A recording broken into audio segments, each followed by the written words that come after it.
Assalamualaikum warahmatullahi wabarakatuh. Nama saya Eko Sutrisno. Saya adalah peserta pelatihan dasar CPNS Pemerintah Provinsi Sumatera Barat tahun 2022, golongan 3, angkatan 31, kelompok 3. Baiklah, saya akan menjelaskan hasil tugas saya, itu tugas kedua agenda pertama, yaitu yang pertama tentang isu strategis kontemporer di negara Republik Indonesia. Yang kedua, bagaimana seorang ASN menghadapi isu-isu tersebut. Dan yang ketiga, bagaimana teknik menapis isu dengan USG. Isu strategis kontemporer negara Republik Indonesia. Apa itu isu kontemporer? Isu adalah suatu masalah yang dikedepankan atau topik yang sedang hangat diperbincangkan. Beritanya masih menjadi tren yang tak asing lagi di kalangan masyarakat. Sedangkan kontemporer itu sendiri memiliki arti kekinian, sesuatu yang terjadi sekarang atau sesuatu yang menjadi tren pada masa sekarang. Jadi dari dua aspek tersebut bisa disimpulkan isu kontemporer adalah suatu pokok persoalan yang terjadi pada masa sekarang dan menjadi trending topik pada saat ini atau menjadi viral di masa sekarang, sehingga solusi dalam penyelesaiannya pun harus sesuai dengan perkembangan masa sekarang. Apa saja isu-isu strategis kontemporer yang sedang marak di negara Republik Indonesia? Yang pertama adalah korupsi. Menurut Kamus Besar Bahasa Indonesia, korupsi adalah penyelewengan atau penyalahgunaan uang negara, perusahaan, organisasi, yayasan, dan sebagainya untuk keuntungan pribadi atau orang lain. Apa penyebab utama korupsi? Itu adalah dari faktor individu, yaitu dari diri sendiri. Ini disebabkan karena adanya sifat rakus dan serakah dalam diri. Selain itu adalah faktor lingkungan, karena sifat manusia yang ingin dihargai karena kekayaan, dan aspek ekonomi, yaitu sifat konsumtif, dan yang terakhir itu adalah aspek politik. Dampak dari korupsi adalah melambatnya pertumbuhan ekonomi suatu negara, menurunnya investasi, meningkatkan kemiskinan, serta meningkatnya ketimpangan pendapatan. Bahkan korupsi juga dapat menurunkan tingkat kebahagiaan masyarakat di suatu negara. Yang kedua adalah narkoba. Narkoba adalah bahan atau zat yang jika dimasukkan ke dalam tubuh manusia, baik secara oral atau diminum, dihirup maupun disuntik, dapat mengubah pikiran, suasana hati atau perasaan dan perilaku seorang. Dampak dari narkoba adalah mengganggu fisik pengguna seperti kerusakan syaraf, gangguan pernapasan, kemampuan berpikir terganggu, dan menurunkan kekebalan tubuh. Selain itu juga psikis seperti halusinasi, kurang percaya diri, sering gelisah, dan antisosial.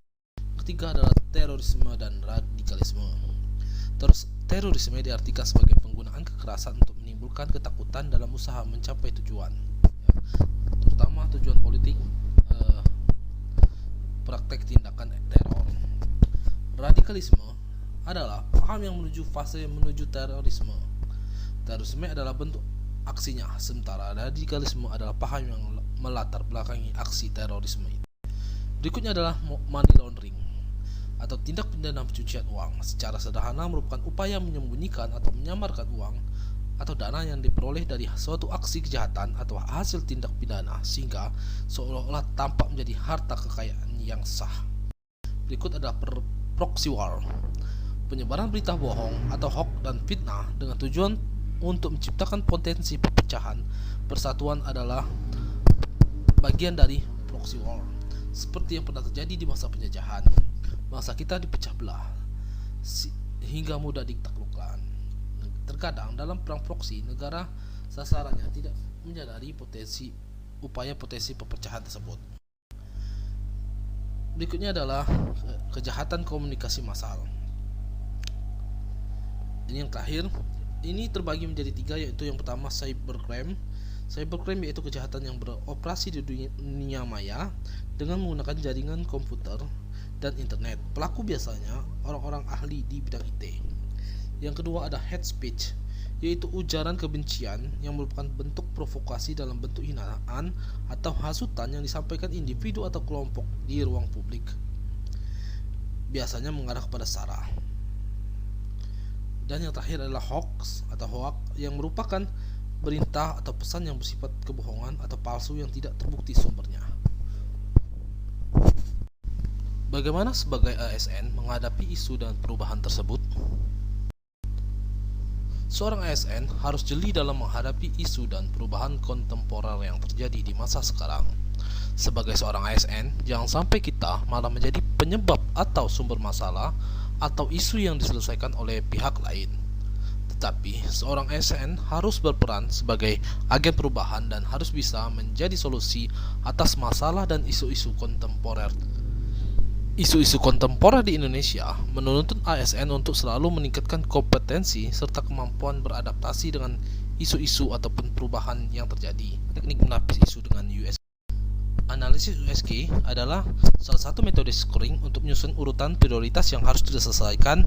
Pada tahap ini masing-masing masalah dinilai tingkat resiko dan dampaknya. Apa itu urgensi? Urgensi adalah seberapa mendesak isu tersebut kita lihat dan harus dibahas dikaitkan dengan waktu yang tersedia dan seberapa besar tekanan waktu tersebut dalam memecahkan masalah yang menyebabkan isu tadi. Apa itu serius nih? Yaitu seberapa serius isu tersebut perlu dibahas serta dikaitkan dengan akibat yang timbul apabila masalah tersebut tidak dapat diselesaikan atau dipecahkan. Dan growth, seberapa kemungkinan isu tersebut akan menjadi berkembang apabila dikaitkan kemungkinan masalah penyebab isu akan makin buruk bila dibiarkan. Contoh ya di instansi saya itu PTD Dinas Sosial Panti Sosial Trisnawe Dasa Bainan Alui itu ada 4 isu. Yang pertama, kurangnya minat warga, binaan sosial dalam mengikuti kegiatan panti, kurangnya peran pekerja sosial dalam proses pelayanan di panti, pengarsipan dokumen panti yang masih manual, belum menggunakan data terpadu dan proses penerimaan warga binaan yang belum melalui proses screening.